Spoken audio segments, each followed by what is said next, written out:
Indian space research organisation यानी इसरो ने GSLV launch vehicle में स्वदेशी नेविगेशन सैटेलाइट NVS-01 सफलतापूर्वक कक्षा में स्थापित कर दिया और इस उपग्रह से भारत और आसपास के 1500 किलोमीटर के क्षेत्र में तात्कालिक स्थिति और समय संबंधी सेवाएं ये अब मिलेगी भारत को। ये एक बहुत बड़ी उपलब्धि के तौर पर इसे देखा जा रहा है। एक रिपोर्ट के माध्यम से इस पूरी कवायद को समझिए। इसरो ने श्रीहरिकोटा के सतीश धवन स्पेस सेंटर से दूसरे लॉन्च पैड से सुबह 10:42 पर नेविगेशन सैटेलाइट NVS-01 को geosynchronous launch vehicle GSLV F-12 से अंतरिक्ष में स्थापित कर दिया। प्रक्षेपण के करीब 20 मिनट बाद रॉकेट ने लगभग 251 किलोमीटर की ऊंचाई पर भू स्थिर स्थानांतरण कक्षा GTO में उपग्रह को स्थापित कर दिया। NVS-01 अपने साथ L1, L5 और S बैंड उपकरण लेकर गया है। उपग्रह भारत और आसपास के 1500 किलोमीटर के क्षेत्र में तात्कालिक स्थिति और समय संबंधी सेवाएं देगा। इसकी उल्टी गिनती सुबह 7:12 पर शुरू हुई। GSLV ने अपनी 15वीं उड़ान में 2232 किलो वजन वाले NVS-01 नेविगेशन उपग्रह को लेकर रवाना हुआ। NVS-01 भारत की निगरानी करने की क्षमताओं को काफी बढ़ा देगा। इससे देश की सीमाओं पर निगरानी करने में मदद मिलेगी। आसपास क्या हो रहा है, यह इस सैटेलाइट के माध्यम से साफ तौर पर पता चल जाएगा। एक तरह से यह देश की आंख बन जाएगा। इससे एविएशन और नौकाओं का भी काम आसान हो जाएगा। मौजूदा समय में हम जो ग्लोबल पोजिशनिंग सिस्टम यानी GPS का इस्तेमाल वाहन चलाते वक्त करते हैं, वह अमेरिका का नेविगेशन सिस्टम है। भारत ने ऐसा ही अपना सिस्टम नाविक बनाया है, जो पृथ्वी पर किसी भी वस्तु का पोजीशन 5 से 20 मीटर तक की एक्यूरेसी के साथ बताता है। इस मिशन की लाइफ 12 साल है। यह पहले लॉन्च किए गए IRNSS-1G सैटेलाइट की जगह लेगा। नाविक को पहले Indian regional navigation satellite system यानी कि IRNSS के रूप में जाना जाता था। इस लॉन्च में पहली बार स्वदेशी रूबिडियम परमाणु घड़ी का इस्तेमाल किया गया है। ब्यूरो रिपोर्ट, हिंदी खबर।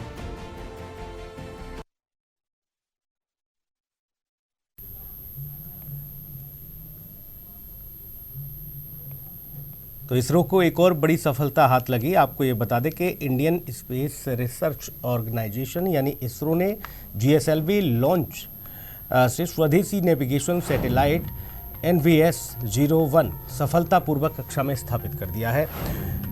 साथ ही इससे देश की सीमाओं पर निगरानी करने में मदद मिलेगी।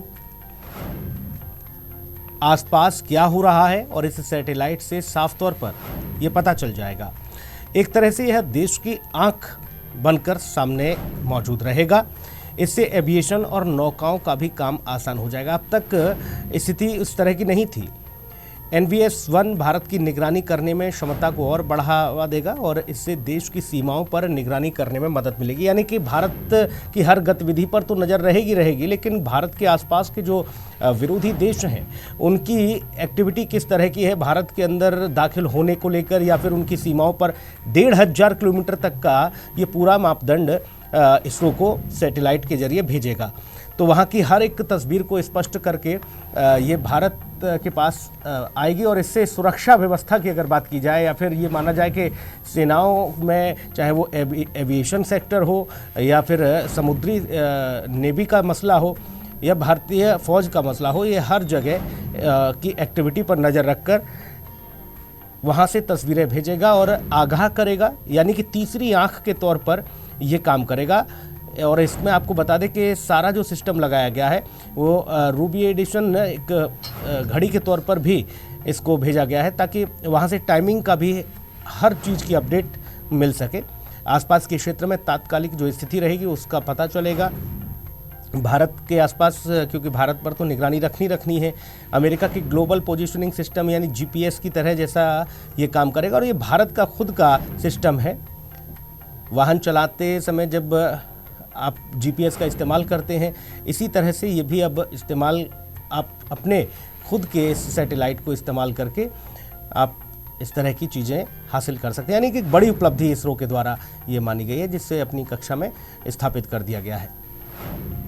इस उपग्रह से भारत और आसपास के क्षेत्र के 1500 किलोमीटर के इलाके में तात्कालिक जो स्थिति है और वहाँ की समय संबंधी सेवाएं वहाँ पर उपलब्ध कराएगा, और ये वहाँ से हर जानकारी इसरो को देगा, ताकि किसी भी तरह की स्थिति को निपटने में भारत बहुत जल्द से जल्द कामयाब रहे, क्योंकि इस तरह की जो चीज़ें थी वो भारत के पास पहले नहीं थी, और अब इसरो ने ये कमाल कर दिखाया है। जीपीएस सिस्टम की तरह ही ये सिस्टम पूरा काम करेगा, इसे स्थापित कर दिया गया है। और इसकी उम्र की अगर बात की जाए तो इसकी उम्र जो है 12 साल बताई गई है, कि 12 साल तक ये निरंतर काम करेगा।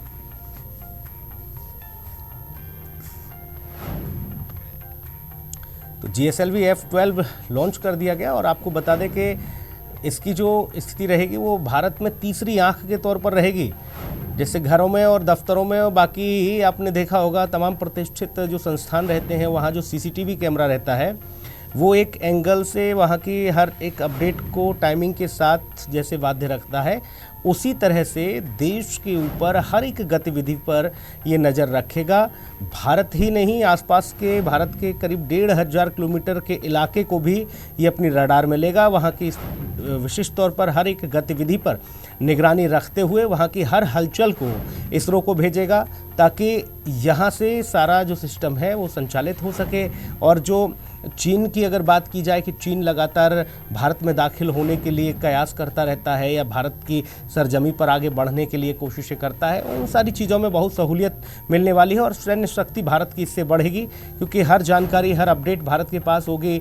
ये बताएगा कि कहाँ कहाँ किस किस तरह का मूवमेंट चल रहा है। पाकिस्तान की गतिविधि पर भी, क्योंकि 1500 किलोमीटर वर्ग का अगर इलाका आप समझें भारत की सीमाओं से, तो वो काफ़ी ज़्यादा होता है, और उसके दायरे में बाकी मुल्कों का भी बॉर्डर से लेकर और गतिविधियां सब इस तीसरी आंख में कैद होंगी, और वहां से ये टाइमिंग के साथ हर अपडेट भेजेगा। इसकी उम्र की अगर बात की जाए तो 12 साल बताई गई है, और भारत को ये सफलता इसरो ने एक बार फिर से बड़ी सफलता हासिल की है, क्योंकि इससे पहले नासा इस तरह की चीज़ें करता रहा है। और जीपीएस जो सिस्टम है, जिसको हम लोग आजकल लोकेशन के आधार पर, नेविगेशन के आधार पर इस्तेमाल करते हैं, वो सिस्टम अमेरिका के द्वारा लॉन्च किया गया था, लेकिन अब भारत ने अपना खुद का सिस्टम लॉन्च किया है, और इसी के ज़रिए अब आप अपने वाहन चलाने और एविएशन नौकाओं के साथ ही बाकी अन्य चीज़ों में भी वो बहुत सहायक होगा, यानी कि हूबहू उसी तरह से काम करेगा जैसे जीपीएस सिस्टम आपका काम करता है। तो भारत के लिए बड़ी उपलब्धि, और ये सैटेलाइट पूरी तरह से 12 साल तक निरंतर सेवाएं देगा। इससे सिर्फ आमजन को ही नहीं, बाकी सैन्य शक्ति को भी एक बड़ी सहूलियत मिलेगी, क्योंकि वहाँ से हर एक गतिविधि पर निगरानी करता हुआ ये सैटेलाइट हर एक जानकारी पहुँचाएगा विद टाइमिंग, और ये निरंतर 12 वर्ष तक वहाँ से कार्य करता हुआ नजर आएगा। पृथ्वी पर 5 से 20 मीटर के जो क्यूरियोसिटी होगी उसको दर्शाएगा, और वहाँ से आपको जीपीएस की तरह ही सुविधाएं देने का ये काम करेगा। तो आपको बता दें कि भारत और आसपास के 1500 किलोमीटर के क्षेत्र में तात्कालिक जो स्थिति रहेगी वो समय संबंधी सेवाएं ये उपलब्ध कराएगा। एक बड़ी कामयाबी मानी जा रही है।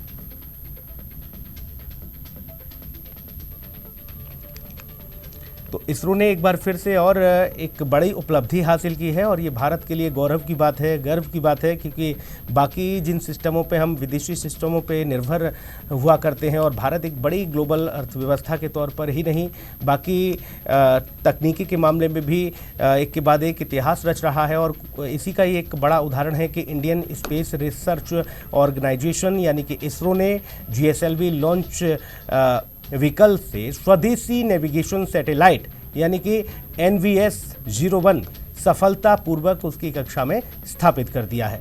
अब यहीं से भारत को हर एक जानकारी मिलेगी। भारत ही नहीं, 1500 किलोमीटर के दायरे को भी ये कवर करेगा। वहाँ की भी हर गतिविधि पर ये तीसरी आंख बनकर रहेगा, और वहाँ से आपको सारी जानकारी मिलती रहेगी। यानी सैन्य शक्ति के हिसाब से देखा जाए, भारतीय सेना के हिसाब से, तब भी आपको बहुत ज़्यादा सटीक जानकारी मिल सकेगी।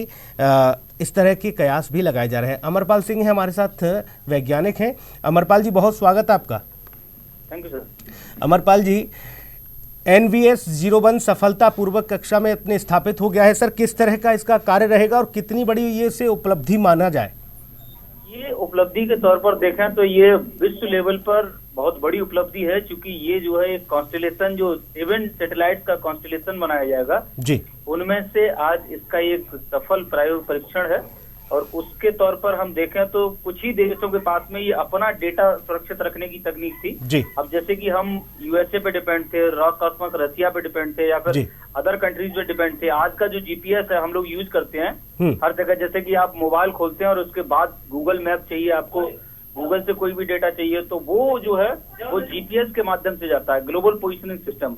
अब ऐसे ही पहले IRNSS नाम से था, अब जो है नाविक नाम से इसका जो परीक्षण किया गया है वो 7 सैटेलाइट का एक कॉम्बिनेशन है। तो इसकी जो बैंडविड्थ है वो काफी अच्छी है, और इससे आगे आने वाले समय में तमाम लोग जो और भी हैं, जो वो डेटा हम लोग बाहर जाते थे वो डेटा बाहर न जा करके अब देश का डेटा देश में ही रहेगा।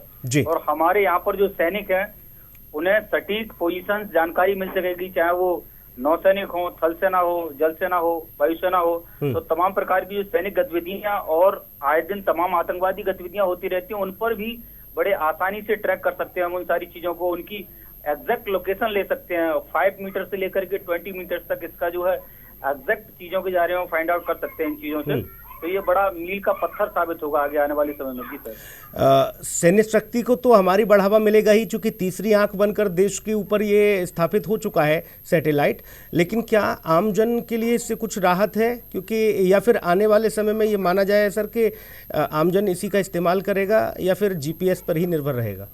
बिल्कुल, आगे आने वाले समय में ऐसा बिल्कुल माना जा सकता है कि अब इसरो जो है आगे आने वाले समय में लोगों को और सस्ती सेवाएं मुहैया कराएगा। जैसे कि आप लोग ग्लोबल पोजिशनिंग सिस्टम यानी जीपीएस पे डिपेंड रहते हैं, वैसे ही आप जो है नाविक और इन सैटेलाइट्स के थ्रू जो लोकेशंस आप लोग ट्रैक करते हैं वो इससे सस्ता होगा, और देश का जो डेटा है वो देश में ही रहेगा। तो हो सकता है आगे आने वाले समय में इस चीज को जो है और सस्ते दामों पर हर व्यक्ति को सर्व सुलभ हो सुविधाएं, चाहे वो किसी के ऑर्डर्स होते हैं ऑनलाइन, तो ये जो भी डेटा जाता है या फिर आप जो भी लोकेशन फाइंड आउट करते हैं वो लोकेशन सारी जीपीएस के थ्रू होती है। लेकिन अब देश में स्वनिर्मित स्वदेशी तकनीक से बनाया हुआ नाविक सैटेलाइट सिस्टम और ये आज का जो सैटेलाइट, इनके माध्यम से ये हम बहुत सस्ते और किफायती दामों में ये सुविधाएं प्राप्त कर सकते हैं देश में आगे आने वाले समय में। मैं ऐसी आशा करता हूँ। जिस घड़ी का इस्तेमाल इसमें किया गया है विद टाइमिंग के साथ, वहाँ से हर एक मूवमेंट पर नज़र रखते हुए भी ये इसरो को चीज़ें उपलब्ध कराएगा। इसरो बाकी सैन्य शक्ति, चूँकि ये पूरा सिस्टम होता है, उस सिस्टम के तहत सरकारें होगा, तो कैसे बाकी ये चीज़ें दर्ज की जाएंगी? हाँ बिल्कुल, एटॉमिक क्लॉक का जैसा कि यहाँ पर यूज किया गया, ये भी एटॉमिक क्लॉक जो है वो स्वदेशी क्लॉक है। अब कुछ ही देशों के पास में ये टेक्नोलॉजी है जो आज के देश में, आज के दौर में हम लोग इसमें यूज कर रहे हैं इनके माध्यम से, और इसके माध्यम से सटीक जानकारी हमें मिल सकेगी लोकेशन पर। जैसे एनिमीज वगैरह होते हैं, हमारे शत्रु वगैरह होते हैं, यहाँ पर जो टेररिस्ट एक्टिविटीज वगैरह होती हैं इधर उधर, तो उन पर जो है ये कम से कम आपका पूरा इंडिया तो कवर करेगा ही, उससे 1500 किलोमीटर की रेंज पूरी तरीके से इसकी जद में होगी और साफ और स्पष्ट तरीके से उन सारी चीजों की जानकारी हम तक पहुंचेगी। तो ये एटॉमिक क्लॉक के माध्यम से विद इन ट्रांजिएंट टाइम सारी चीजें जो है वो पॉसिबल हो पाएंगी। जी बिल्कुल, चूँकि आपने बताया कि ये दुनिया के लिए भी बहुत बड़ा एक विकल्प के तौर पर भारत ने स्थापित किया। इसरो एक के बाद एक बड़े बड़े ऐतिहासिक कमाल कर रहा है और देश दुनिया में भारत के मान सम्मान को बढ़ा रहा है। हम लोग बाकी चीज़ जैसे सर नासा पे और बाकी सब एजेंसियों पर निर्भर हुआ करते थे, लेकिन हमारा इसरो भी अब कम नहीं किसी से और हर एक चीज़ ईजाद करता हुआ नजर आ रहा है। इसके पीछे, इस पूरी सफलता के पीछे क्या क्रेडिबिलिटी देखी जाए, किस तरह की, चूंकि इसरो तो पहले भी अब से नहीं लंबे अरसे से काम कर रहा है, लेकिन अब आकर बहुत सारी उपलब्धियां इसरो ने हासिल की हैं। बिल्कुल बिल्कुल, मेन बात जो है इसरो के बजट्स की भी होती है। जहां तक की देखा जाए, अगर बजट्स वगैरह भी और सारी चीजें गवर्नमेंटल चीजें भी डिपेंड करती हैं, तो सारी चीजें ऐसी होती हैं जो कुछ योजनाएं लंबित रहती हैं। अब योजना जो है तत्काल त्वरित तौर से अगर हो जाती हैं तो फिर साइंटिस्ट के लिए वर्क करने में कोई दिक्कत नहीं होती है, साइंस एंड टेक आगे बढ़ने में। और पूरी तरीके से तो इसका श्रेय जो है हमारे जो इसरो के साइंटिस्ट हैं और पूरे टेक्नीशियंस हैं, वर्ल्ड साइंटिफिक कम्युनिटी के साथ जो मिलकर के आगे बढ़ रहे हैं हम लोग, और अपने स्वदेशी तौर तरीकों से भी लोहा मनवा रहे हैं पूरी दुनिया के लिए। तो ये उनकी तरफ पूरी तरफ ये मैं कहूंगा कि वो गवर्नमेंट का तो सपोर्ट 110% होता ही है, कोई भी गवर्नमेंट हो, लेकिन कहीं ना कहीं हमारे जो वैज्ञानिक हैं उनकी दूरदर्शिता और दृष्टि का ये परिणाम है कि फार साइटेडनेस है गवर्नमेंट के साथ, और हम लोग ये ऐसी सफलताएं प्राप्त कर रहे हैं और भविष्य में और बड़ी बड़ी सफलताएं प्राप्त करेंगे हम। चलिए सर, बहुत अच्छी जानकारी आपने दी। भविष्य में और भी अच्छी सफलताएं हासिल करेंगे और भारत अब आने वाले समय में अपने आप में विश्व गुरु रहेगा, किसी पर निर्भर होने की ज़रूरत नहीं रहेगी। तकनीक का माध्यम हो या फिर बाकी अन्य चीज़ों के क्षेत्र में हो, भारत लगातार कदम दर कदम सफलताओं के तमाम मुकामों को हासिल कर रहा है। बहुत शुक्रिया सर जानकारी देने के लिए, बहुत धन्यवाद। और इस विशेष पेशकश में इतना ही, नमस्कार।